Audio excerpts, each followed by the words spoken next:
This are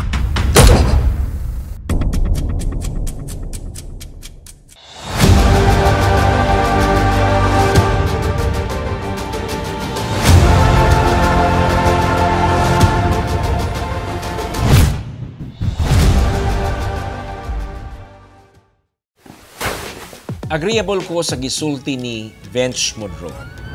Leadership is within you. When you see a thing that needs leadership, this what we call innate being will automatically act accordingly.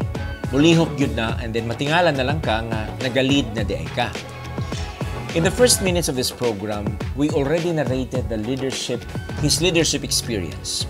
But Vench, can you please elaborate as to how were you elated into becoming a leader sa high school and dili lang classroom but sa Supreme Student Government mismo?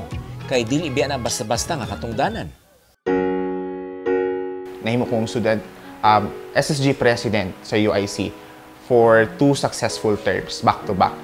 And mas nadugangan ang responsibility nako when I was elected as well as the Davao City Federation Supreme Student Government Secretary General. So, secretary po ko sa Tibok Student Leaders in Davao City. That was 2015. When I was in grade 9, before ko nag-decide na mudagan ko, I tried to look back kung unsa akong mga experiences before. Because ako ang type na nagsugod ko as class president. Kada mga sa classroom lang nagalid. And I am that type of leader na very competitive na gusto ko akong section na perminti mangibabaw perminti. So, siguro nakitaan sa akong mga teachers before, and actually wala dyan ko yung plano ng SSG because in UIC before, SSG para lang siya sa mga first section. Okay. Oo.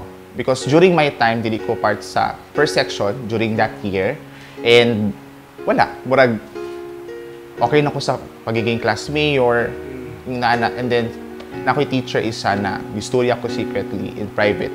Nagang, si gusto kay naani, yung naana kay walay kalaban ang SSG president na mudagan ato na time.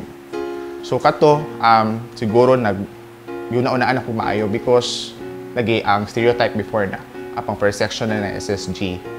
So kato na time, dito na nag-start ang murag legacy ko no na time na po daw sa mga students from the general section na ma-involve sa mga inunaanan na activities.